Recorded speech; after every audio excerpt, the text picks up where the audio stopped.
All right, peeps, I'm listening to the news and I have to laugh. President Trump tweeted, why are all these people coming here from their shit countries? I freaking love it. I love this man. Oh my God. And you're going to tell me how many, we've all said it, we've all thought it, you say it among your family, your friends, and he just freaking comes right out and says it. I love this man. He is freaking awesome. He is great. And he's right. Why are they all coming here? They're not assimilating into our country. Why are they coming here? Stay in your little shithole countries. Stay there. We don't want you here. What are you bringing to this country? Nothing. Absolutely nothing you're bringing to this country. I love it. I just have to laugh. I'm sorry, guys. He is the freaking bomb. He is the best. Love this man. Look, he's saying what we all think, what we all say, and so on and so forth. It's just awesome. It's so refreshing to have a president like this. Just say what you gotta say. What do you gotta lose? Just say what you gotta say, because let me tell you, more than half of this country is all thinking the exact same thing. Stay where you are. Why? Why come here? You don't assimilate to this country. You're not bringing anything. You're not. It's just. I love him. I freaking love him. All the Democrats are up in arms. Everybody's going crazy. He said that. Oh, well, then that kind of suck. Truth hurts, doesn't it? All right, peeps. That's all I got right now. Because I love it. I just freaking love it. Peace out, peeps, and talk to you guys soon. Bye. Umbrella. She's up. Whole nother level of shit you can't even understand. What is good, my people? We are live back again with another episode of The Forecast. So, out in California, near San Diego, a brother by the name of Alfred Olango was shot 4 times by the police and killed. Now, let's go back and see what forced police to shoot this brother, who was an African immigrant from Uganda. Within the past 40 minutes, we have learned the man who was shot has died. Police just releasing this photo seconds before the officer fired, saying the man was pointing an object at police and in the shooting stance. We have team coverage tonight. Emily Thode is live at the scene of the shooting. Team 10 investigator Adam Rakusin is digging into the controversial background of one of the officers believed to be involved. But we start with 10 News reporter Rachel Bianco with the breaking details from the El Cajon Police Department. Rachel? You can see we still have a few dozen protesters that are gathered outside the police department. They've been chanting and holding signs, but they have been peaceful. Now take a look. This is the picture just released from the police department. The chief says this shows the man in the seconds before an officer shot him. They say he was holding something in his hands, pointing it at them, standing in what they say appeared to be a shooting stance. Now witnesses say he was holding a vaporizer used to vape. Police say he refused to comply with them. One officer fired a taser. The second officer fired his weapon, striking the man. The chief won't say how many times he was hit. They say that they tried to revive him, but he died from his injuries. Unclear if he died at the scene or at the hospital. Now, this all started around 2 o'clock when a woman believed to be the man's sister called police saying her brother was not acting like himself and was darting in and out of traffic, endangering himself and others. The chief says she also told them that he is mentally ill and not armed. When the first officer arrived, the chief says the man refused to take his hand out of his pockets. That's when the officer called for backup. Now, witnesses in the area say that police confiscated their cell phones, but the chief says they asked anyone if they had video, and a woman came forward, gave them her phone and the code to unlock it. Now, protesters have been gathering the last couple of hours. They've been angry. They were upset that the news conference was held inside the department. The chief says that he understands the community has a lot of questions, but he's asking for patience while they investigate. A local pastor also asking for calm. In light of some disinformation that was being put out by some of the folks that were out at the scene, that as far as we can tell were not witnesses to the actual event. And it's important that the facts come out right now. We are investigating facts as we know them. And I implore the community to be patient with us. No matter what you believe happened, no matter what you think happens, that you pray for our city and our county, that what we see happening around the country, innocent people being shot and protesters being shot, we don't want that to happen here. And so I pray that we would be peaceful and that we would let the process take its place and let the truth come out. You can see the crowd out here is beginning to dwindle. About 12 people just left. So far, the protests have been peaceful. The chief is not releasing the man's name. He says that they're still trying to notify the family. He's now saying that they're not even sure that the woman who initially called them is the man's sister. They're asking for that woman to come forward. Obviously, she's extremely upset. They say she has not been cooperative. The officers are involved, are on administrative leave. The chief says that they're both 20-year veterans. Again, this investigation just getting started, and the chief asking for the community to be patient while they investigate. So the sister of Alfred Olango called the police because he was having a mental breakdown. And she was very clear that she was calling for help. She wanted him to be hospitalized. And I see a lot of people saying he suffered from mental illness. One of his close friends had just died, and he was having a mental breakdown. Her cries for justice growing, along with calls for authorities to release eyewitness video of Tuesday's shooting. 10 News anchor Riel Creighton starts our team coverage. She is live with that mother's call for justice. Riel? This is the spot, guys, where everything changed for that family on Tuesday. This was an incredibly emotional press conference as several members of Alfred Olango's family, maybe a dozen of them were there, including his young daughter.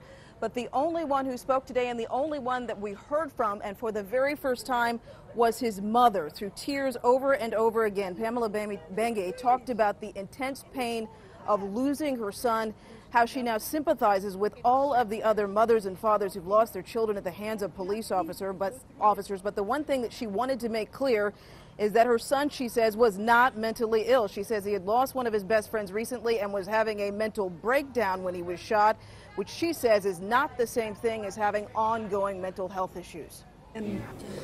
Anyone coming, mental breakdown is not easy to control. It needed someone who was trained, just calm him down, and then take care of the situation. That's all the call was called for, not to come and just finish his life. It was Olango's sister who called 911. The family is originally from Uganda. Olango's mother says they came here to flee war, asking the question, where do they go now?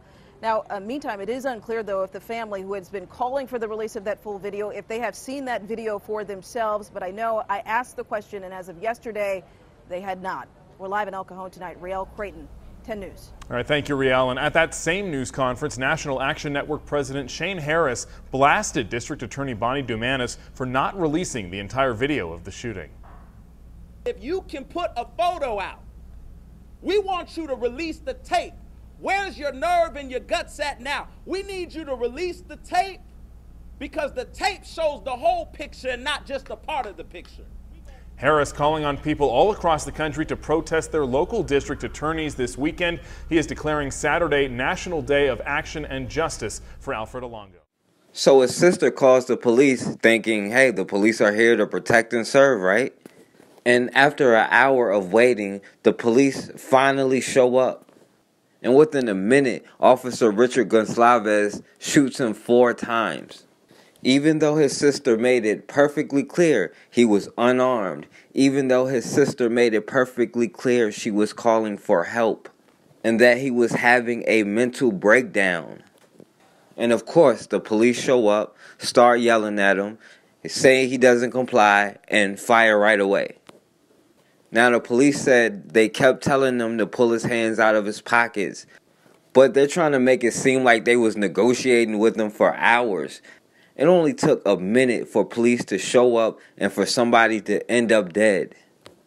Now, they made it a point to say he was making a gesture seeming like he was going for a gun or trying to shoot them or something. And that he was quote-unquote taking a shooting stance. One of the cops fired a taser. Officer Richard Gonsalves shot his gun 4 times. But then it turns out it was an electric cigarette that he was pointing at the police. And because Alfred Olango pointed a vape pipe at the police, that justified his murder. The D.A Bonnie Dumanis said once he pulled out that e-cigarette, that completely justifies his murder. To a developing story, no charges against the El Cajon police officer who shot and killed Alfred Olango. His family says they will fight the district attorney's decision on this. Our attendance reporter Bree Steffen is live in El Cajon, where Alfred Olango's supporters, they're still planning rallies here in the coming days, Bree. That's right, and a few of them did gather in this parking lot. This is where Alfred Olango took his last breath. This video shows the last seconds of Alfred Olango's life during a confrontation with El Cajon police. Today, District Attorney Bonnie Dumanis said Officer Richard Gonsalves was justified to fire and will not face criminal charges. Witnesses told investigators that Mr. Olango refused to remove his hand from his pocket when ordered to do so. And they also described Mr. Olango suddenly removing his hand from his pocket, pointing both hands in a manner consistent with taking a shooting stance toward the officer. But the family of Olango not buying it. They gathered in this church, some wearing shirts calling Gonsalves a sexual predator and murderer. Even Gonsalves knew exactly that when he left the police station, he was going to confront a black man, and he was ready to go and kill my son. The Reverend Shane Harris says officers ignored calls from Olango's sister, saying he was acting erratically and asking officers to take him to a mental health facility. They will not keep killing our babies in the street and our black men in the street and think that they'll get away with it. Harris says they won't rest until a special prosecutor looks at Olango's case. War has been declared on humanity, and the battle line has been drawn. We are going to fight. And Harris says they are going to D.C. at the end of this week to talk more about getting that special prosecutor, and that they are also planning a march for Martin Luther King Jr. Day. Now, when the police get calls like the calls they got in this case, they are supposed to send a special unit. They were already waiting for over an hour for the cops to show up anyway, but the police said that no special units were available at the time of the call. The one unit they have was already on another call. But apparently, if you look at the public records, you can see that the psychiatric response team did become available during the time they were waiting for the police to come. But instead, Officer Richard Gonsalves shows up and murders him within a minute. And of course, they did everything to protect this officer. They show one image from a video that may look threatening to the police, which turns out to be an e-cig. And when asked why didn't they just release the whole video, they said because they didn't want to influence the investigation. They even tried to protect the police officer's identity because, come to find out, he has a history of his own. We now know the name of one of the officers believed to be involved. Multiple sources tell us that it's Richard Gonsalves, an officer well known to our Team 10 investigators.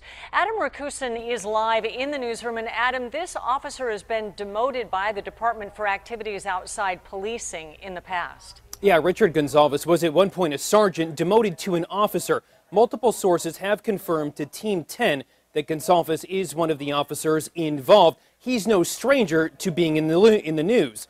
Last year, Team 10 exposed a lawsuit claiming Gonsalves sent a photograph of his penis to a female co-worker's cell phone.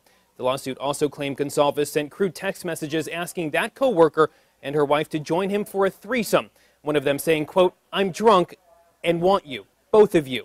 The suit claimed Gonsalves and unnamed employees of El Cajon created and maintained a sexually hostile environment.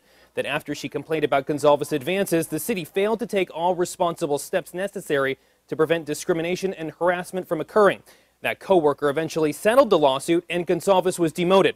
But it wasn't over there. That officer who filed the lawsuit filed a second one, claiming she went back to work and the vile conduct continued.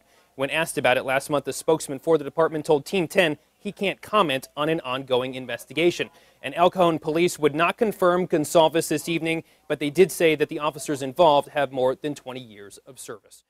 But despite all of that, this D.A Bonnie Dumanis still justified this murder, still took up for this police officer. which now makes this 5 police shootings justified under her watch. She has never indicted any police officer. The family of this man that El Cajon police killed in a taco shop parking lot is now preparing to talk about the DA's decision to not file any charges against the officer who pulled the trigger.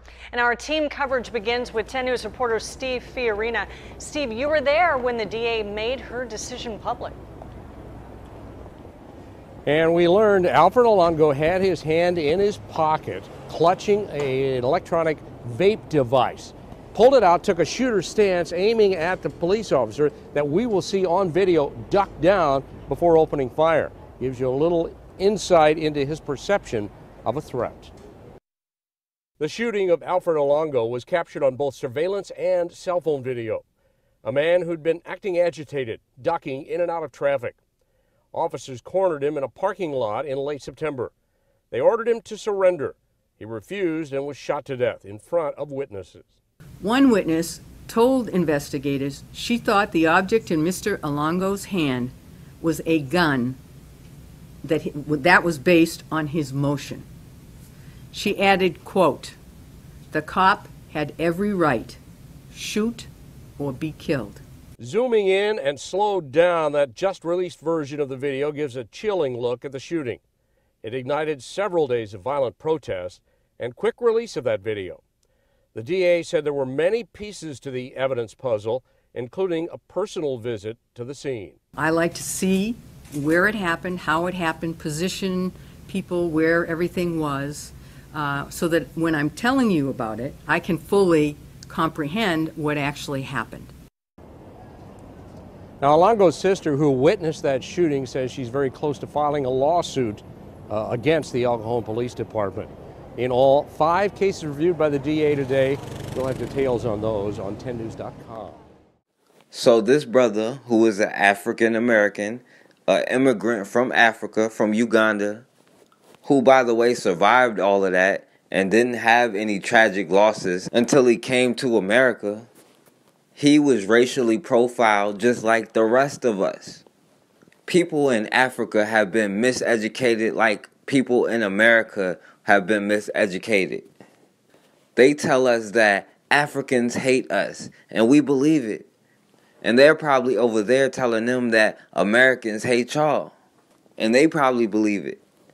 Meanwhile, they are the root of the problem anywhere you go. Just like when Trump said the shithole country thing. If that's how they feel, why do they fight so hard to take control of Africa? They should be breaking their necks trying to get out of Africa, if it's that bad. He should be telling Hillary Clinton to get out of Haiti if Haiti is that bad. All those people stealing from Haiti should leave immediately. But no, they tell you one thing and they do another. Nothing is new. They may say go back to Africa, but they never want you to. But they would never actually want us to have a working relationship with the people in Africa. We know that Africa is the richest as far as natural resources. Of course they want access to that. And if we had a working relationship, not only amongst ourselves, but globally, it would be a problem for them. It would be hard to keep this system going. And until we do what we got to do and put aside whatever problems that we have with each other to recognize the real cause of all of these problems and face the real enemy, then things like this will continue to happen. You cannot depend on anyone to give you justice. You have to take justice for yourself. There is no other way around it.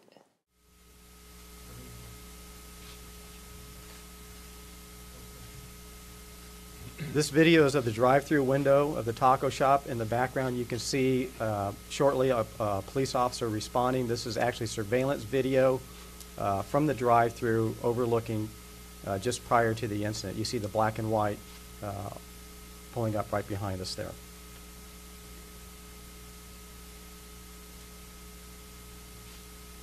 This is Mr. Olango and Officer Gonsalves.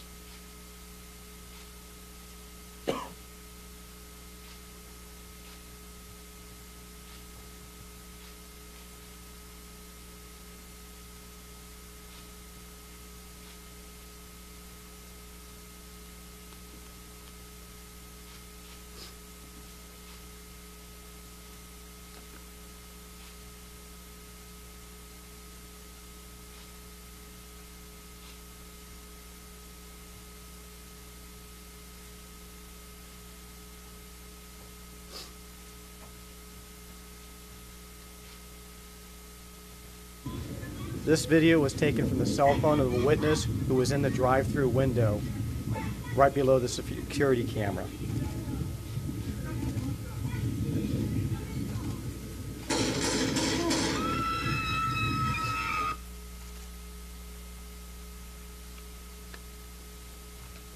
This is the actual vape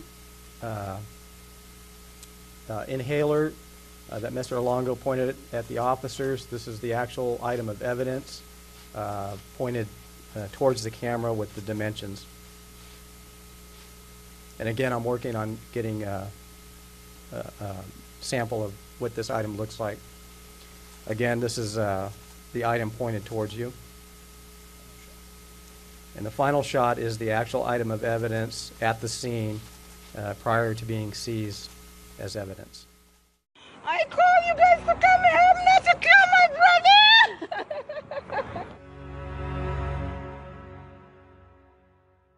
O-L-A-N-G-O. And what's his birthday? I can't think you killed my brother in front of me. I don't I shouldn't have called the police. I should have. Do you have somebody you can call?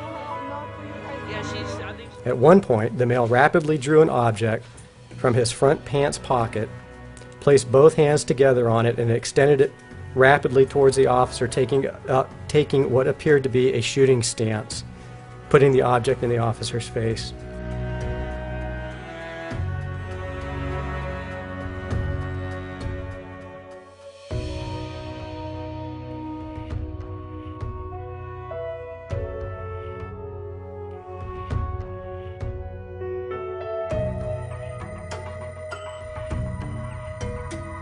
You would think that, oh no, they're just acting out. No, that's the frustration, that's the anger, because it's our brothers and sisters that's getting gunned down.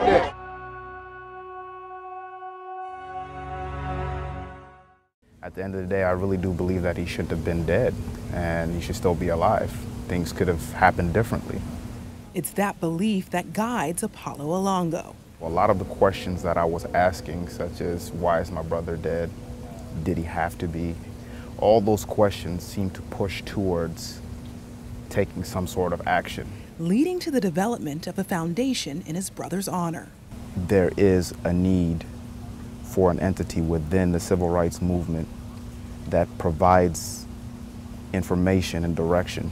What questions did you have, and what answers were you receiving that the public hasn't heard? Why was it justified? What is the legal aspect that allows it to be justified? Apollo Olango says growing up, his brother, about 6 years his senior, led the way. He's always been a guide in life. Starting off, we can go way back to the refugee camp, and even before then. The Olangos moved from Uganda to San Diego as refugees in 1991.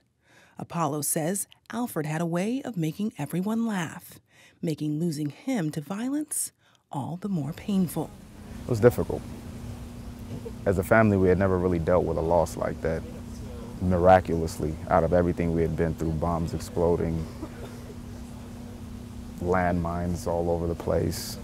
The goal of the Alfred Olango Foundation, listed on its website, include advocating for police training, focused on de-escalation techniques and preservation of life.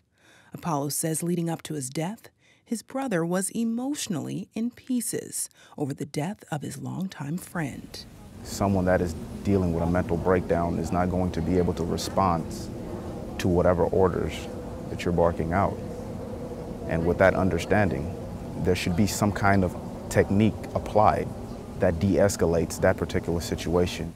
In the last year, Olango has shared Alfred's story and the goals of the foundation with community groups, politicians, and Hollywood personalities, with large platforms to raise awareness. It's not easy. I'm still grieving. It's difficult to go to sleep every night knowing that your brother died in the pain that he died in, that he didn't have to. Olango also wants to develop research initiatives to study current laws and policies regarding law enforcement, to advocate for reform. It's the laws that justify the actions. So to have an in-depth understanding of the laws that justify these actions and as to why If enough people feel about a law as if it's unjust or something is incorrect with it, every law is a living document nearly, and it can be amended. Apollo says his brother, who always encouraged him, would be proud of the Alfred Olango Foundation and its efforts to turn his memory into a catalyst for change. I hope Alfred Olango is remembered as someone that sadly lost his life in a situation that he wasn't supposed to, but in doing so was able to give something to a people. Well, the protests have been mostly peaceful except for this. They went after a guy at the Trump who was wearing a Trump campaign hat. 10 News reporter Jill Dillon spoke with the man's family today. This is the parking lot where Firas Jabro was playing with a little bit of fire. He wore one of these Make America Great Again hats and marched right into the protests. Now, when you watch this video, you will see and feel like this guy knew exactly what he was getting into. The grin on Firas Jabro's face didn't last long Wednesday during his Periscope broadcast. No one appreciated his Make America Great Again hat. I was just hit in the back of the head simply for the hat that I'm wearing. It was that simple. At this point, word has spread about the guy in the red hat, and the crowd turns its frustrations on him. Now I'm being assaulted, so I gotta leave. Jabro spoke to Kogo's Jack Cronin shortly afterwards. I never made any kind of inciting comments. He didn't have to make any comments. Right or wrong, his hat was a short fuse. Dozens of people started chasing him.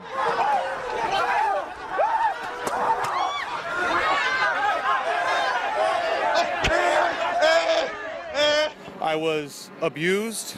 I was kicked. This guy grabs Jabro's hat and punts it into the crowd. It was my prized possession. I wore it every single day of this campaign. The odd thing is, before any of this happened, Jabro asked my co-workers, Emily Thode and Zach Wonderly, if it was a good idea.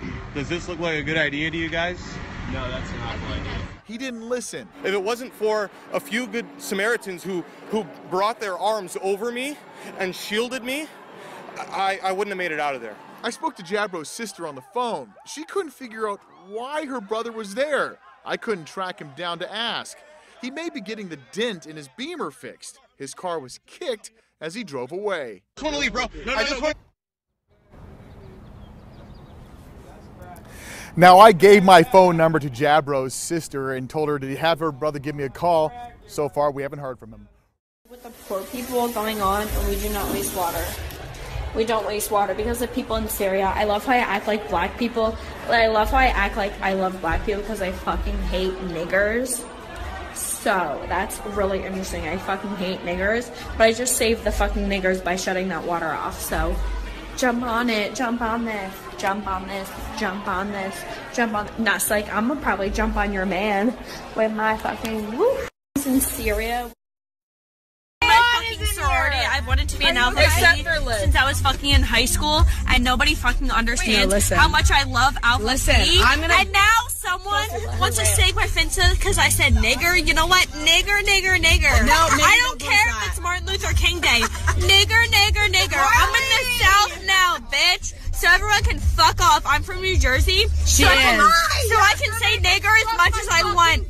Nigger, nigger, nigger. And if anyone else wants to fucking snake me on my fucking finsta for saying nigger, I'm in a fur vest. I want you to buy my fucking fur vest. Cause fuck you. Go to Neiman Marcus and buy my fucking fur vest. Cause fuck you. If you fucking snake me to my fucking sorority, that means fucking everything to me. Because fuck you. Fuck you. Fuck you.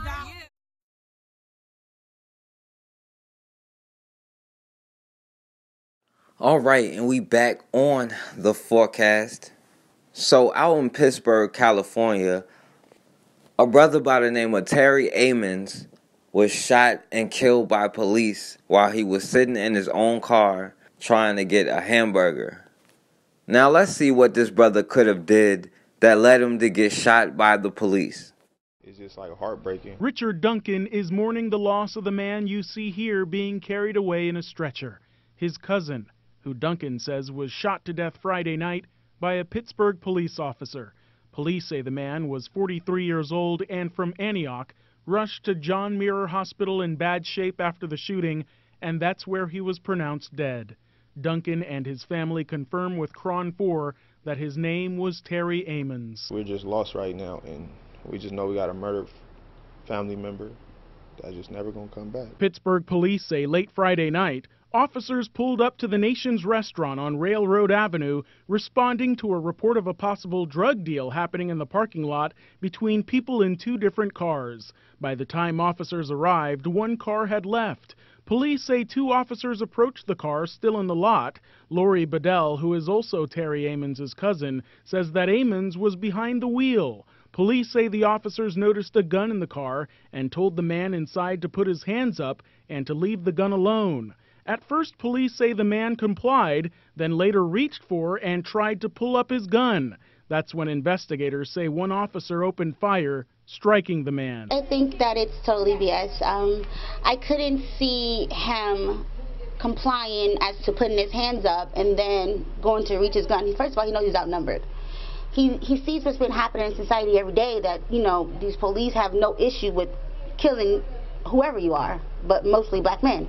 So I couldn't see him trying to reach for his gun if there was a gun in the car. Police are calling this an all-around tragic situation. Amons' family believes it's possible the shooting was captured on the restaurant's surveillance cameras. Some Pittsburgh police officers wear body cameras, so it may have been captured that way as well. Terry Amons' family describes their cousin as a church-going father. The Contra Costa County District Attorney's Office is involved in the investigation. So this brother who was sitting in his own car, when somebody called the police claiming they saw some kind of drug transaction, I guess they confused him with a white boy trying to get meth or something. But this person calls the police. Now, I don't know anybody who would do a drug transaction and sit in a busy parking lot after the transaction is over until the police finally show up. But when they do show up, Officer Dillon Tindall and his partner approached the car, and they say they saw a handgun sitting in the middle console. Now, in California, even though they tried to change a lot of laws after the Black Panthers showed up and started talking about the Second Amendment, you still are allowed to have a gun. You're allowed to travel in a car with a gun. That is not a crime. Then police say initially he complied with the police. He put his hands up, did whatever they told him to do. And then they claim out of nowhere he dropped his right arm like he was reaching for the gun. And when he put his arm back in the air, Officer Dillon Tindall shot him.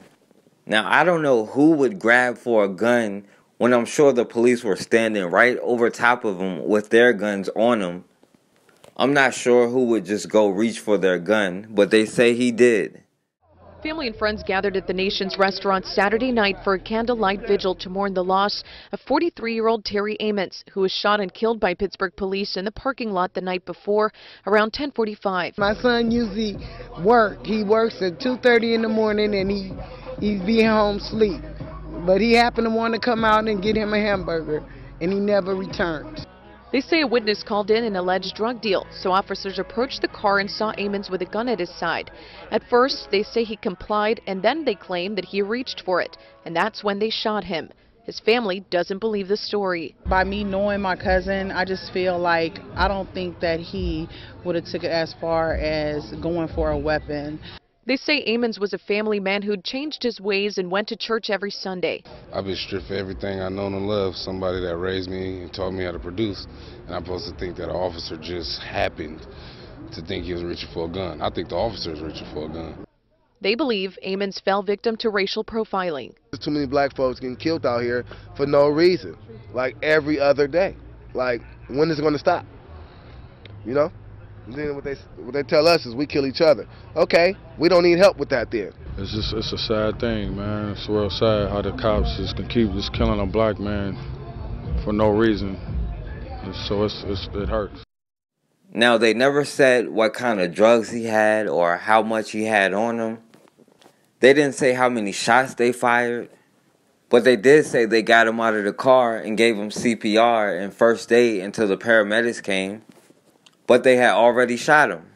Now the Pittsburg PD offers his condolences, and they tell you how much a tragedy it is, but we gotta wait for all the facts and see how things play out. Now we're probably not gonna hear any more about that random caller, but this type of thing happens all the time. That's how quick it can go from you walking down the street to you being murdered by the police. But this is nothing new. Instead of calling them patty rollers, now we call them police officers.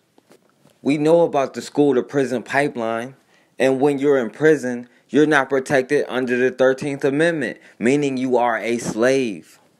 They talk about Mexicans taking jobs away from black people. Well, what about the prison system? If you can hire inmates for 30 cents a day, why would you hire anybody else? Look at how much tax dollars they put into the prison system, a lot of which are going to private companies who have shareholders and a board they have to keep happy, and they have to keep prison cells full. Criminalizing black people is a zillion-dollar industry. Ever since the concept of race was created, people have made a fortune off of it at our expense. We're begging for justice in a system that was built and funded by your oppression. It got its power off of your blood. So why would they then turn around and give you justice? The only way you're going to get justice, first you organize locally, then you organize nationally, and then you organize globally. But divide and conquer stops all that organization. But hundreds of years of our blood being shed should be enough to put aside our tribalisms, to put aside our differences, in order to create justice for ourselves. Tonight, an exclusive 5 on Your Side investigation reveals allegations of a police cover-up, suppressing evidence, and prosecutor misconduct. It involves a murder case that sent 3 Cleveland teenagers to prison for the last 20 years. On Your Side, Chief Investigator Ron Regan joins us live. And Ron, you have learned about key evidence that could set them free. Well, that's right. But first, this is a letter from the prosecutor at the time ordering police not to release a shred of evidence and make sure evidence never becomes public. This was the scene the night of February 10th, 1995. It's here where a teenager was shot to death in the 1700 block of Strathmore Avenue in East Cleveland. And since then, these 3, who were also teenagers at the time, have spent the last 20 years in prison for murder. But today, we found new evidence suggests that what happened here is not what police and prosecutors claimed for 2 decades. Court records we obtained show a single eyewitness has recanted her testimony. Original police reports disclose new evidence, including a new eyewitness, and this letter from prosecutors that kept every shred of evidence locked up for years. It directs police to turn over the entire department file, including all items in the Detective Bureau and Records Room, to the prosecutor's office, insisting they are not public records. Tomorrow, Eugene Johnson, Derek Wheat, and Laurice Glover will be in a Cuyahoga County courtroom where evidence never before seen could win all 3 a new trial. Well, the Ohio Innocence Project has been behind this case and will argue all 3 defendants are entitled to a new trial because prosecutors suppressed favorable evidence. The prosecutor's office tells me late this afternoon that it has turned over evidence in the past and that this case has already been litigated in the state and federal courts for years. We'll be in the courtroom tomorrow and we'll bring you a full report. Live in the newsroom, I'm Chief Investigator Ron Regan. Just incredible. And Ron, this is the latest case called into question. Late last year, Wiley Bridgman, his brother Ronnie, who now goes by the name Kwame Ajamu, and Ricky Jackson were released after spending nearly 40 years in prison for a crime they didn't commit. The men were convicted in 1975 of murdering a man based on the testimony of a 12-year-old witness who later admitted he lied. On Monday, 4th grade students at Our Redeemer Lutheran School were handed a group assignment in English class. The question, give 3 good reasons for slavery and 3 bad reasons. It's highly offensive and insensitive. I was in shock. I couldn't believe that they had sent something like that home. Tramika Brown-Berry is the mother of a 9-year-old boy in that class. Not only just my son was in an awful position, but also the students who weren't black, because it's that sort of mentality of not being able to see from another's perspective and only seeing through your lens. That's what's dangerous. That's what keeps racism going. School principal Jim Van Dellen declined to speak with us on camera, but admits the assignment was out of line. In a letter sent home to parents and students Tuesday, Van Dellen says the purpose of the assignment was not in any way to have students argue that any slavery is acceptable. He says the assignment is no longer part of the curriculum, something Van Dellen says was intended to spark debate in class. And for it to be a Christian school, they could have said something like, what are 3 good things that we can do to prevent slavery from happening? The principal is vowing to better communicate sensitive subjects being discussed in class with parents before presenting it to students. Brown-Berry says this homework should be a lesson to us all, and the reason she posted it online. Speak up, tell your story, voice your opinion, because that is how you go about change, and that's what I was trying to model for my son. I just spoke with Versailles Police Chief Charles Roca. He says that Melissa Adamson resigned last night. He says she was on the force part-time for less than a year. We first showed you the photo, the Snapchat picture of Officer Adamson in full uniform with the text, "I'm the law today," and a racial slur. That photo led to her firing yesterday from her part-time job at McKeesport Police. We spoke to Adamson after that firing, and she apologized. I'm sorry for who I did offend. It was not my intentions. I can't express how sorry I am for how I made you feel or how I made you feel emotionally, physically, or whatnot. Again, it wasn't my intentions. That's what Adamson had to say after being fired from McKeesport last night. Now, with word about her resignation in Versailles, we caught up with neighbors who had their own thoughts on the matter. That's unacceptable. I think they should have fired her. Absolutely. Adamson says the photo wasn't taken during her 2 weeks on the job in McKeesport, but is from several months ago when she worked for Pitcairn. She says it was reposted to Facebook by someone trying to hurt her. But no matter when it was taken, some in the community say it never should have happened. She shouldn't have done it, you know. Being a officer of the city, someone representing the community, she should be doing things in the correct manner to, set the correct tempo for the city. Using slurs and slang language that it doesn't, it makes society what it is today, and that's where all the problems stimulate from. I know. Listen to the whole thing.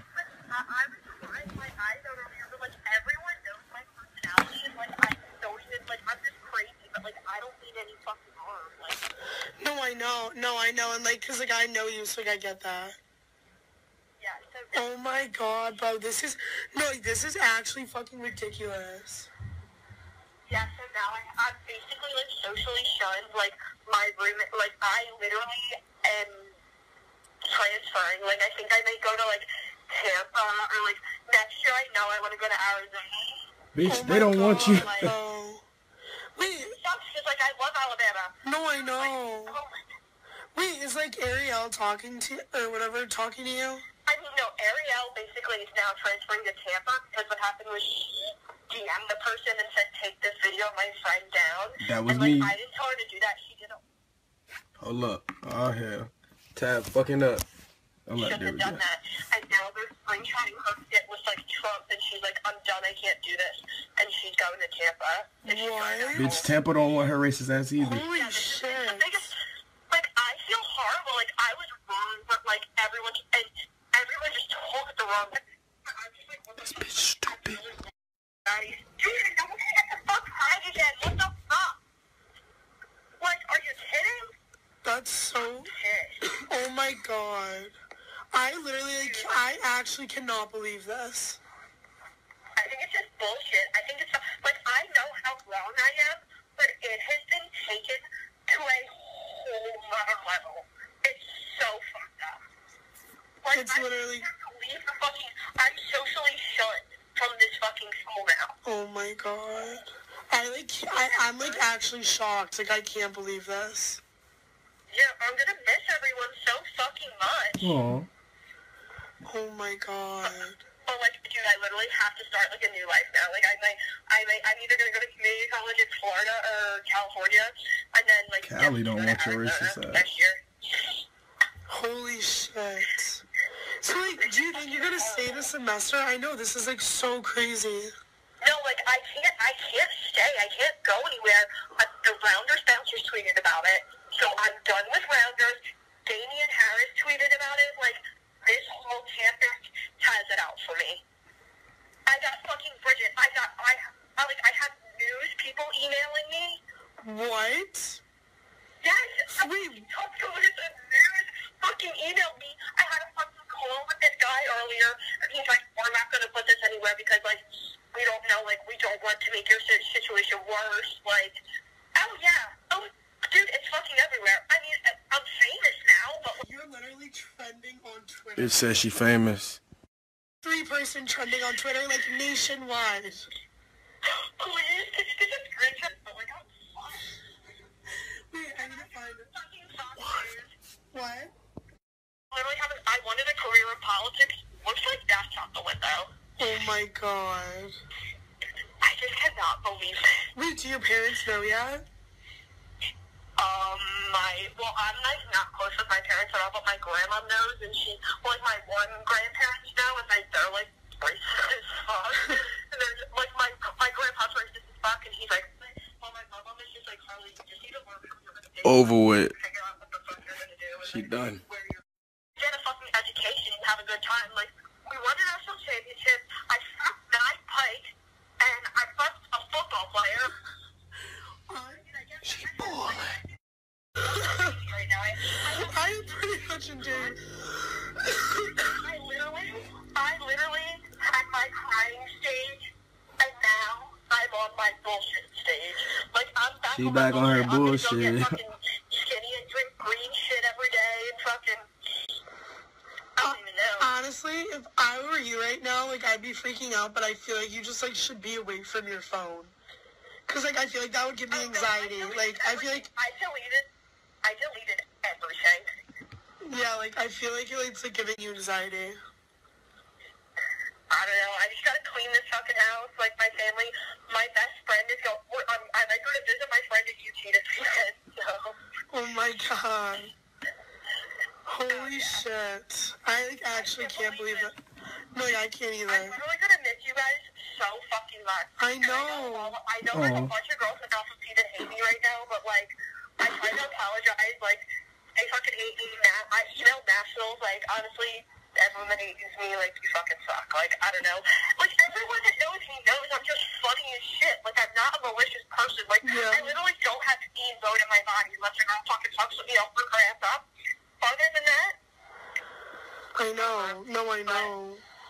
That's why it's like frustrating. And my like ex-boyfriend type thing has been like calling me and like, these are not the terms I'm gonna talk to you on. Like, I fucking have talked to you so many times before, and now you wanna talk.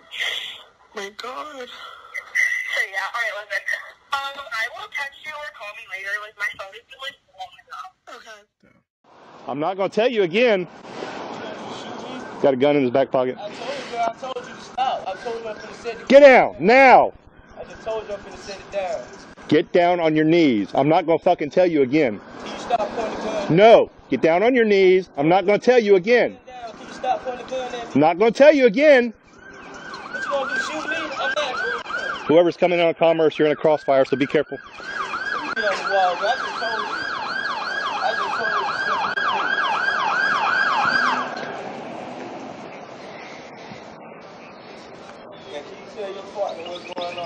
Keep your hands out where I can fucking see them. Go down on your knees. Gun in the back pocket, Ron. Don't touch the gun. Just fucking turn around. Bag up. I'm telling you to bag up now. I just told him bag up if I can set the gun down. He keep walking. Don't touch the gun. Go down on your knees now. I'm not going on my knees, so bag up. So I set the gun. Y'all got him. Stop walking up on me. Don't do that. Don't hit me with that. Fucking tase your ass. I'm gonna fucking tase you. Bag up.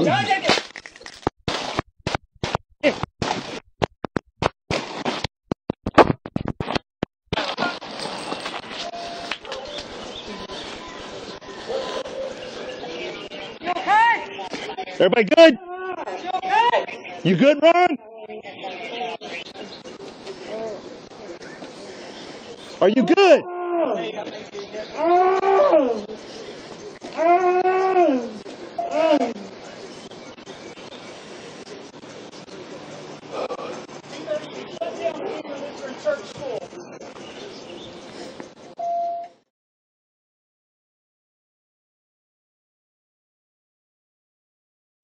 All right, and we back on the forecast. And I want to say RIP to the brother Alfred Olango and the brother Terry Amons and the countless number of casualties that we have suffered. And it doesn't matter where you come from. It doesn't matter what you believe. This brother was an African American for real, an immigrant from Africa. He was still racially profiled. A family member calls the police for help because he's having a mental breakdown and he ends up dead. And you don't have to actually break any law. You just have to look like you broke the law. You could just be sitting in your own car in the parking lot of a restaurant and somebody's going to call the police on you because you look suspicious. And you end up dead. God forbid if you exercise your Second Amendment rights or anything. We've been asking for justice for a long time. And we're still asking for justice today. And if we keep asking, we're going to be asking a long time from now. You can't ask anybody for justice. You can't ask your oppressors for power because they can always take that power away if they give it to you. But until we put aside our differences, our beliefs, our tribalisms, then we'll keep having to ask for justice. So, as always, man, we have got to start standing for something, or we're going to keep falling for anything.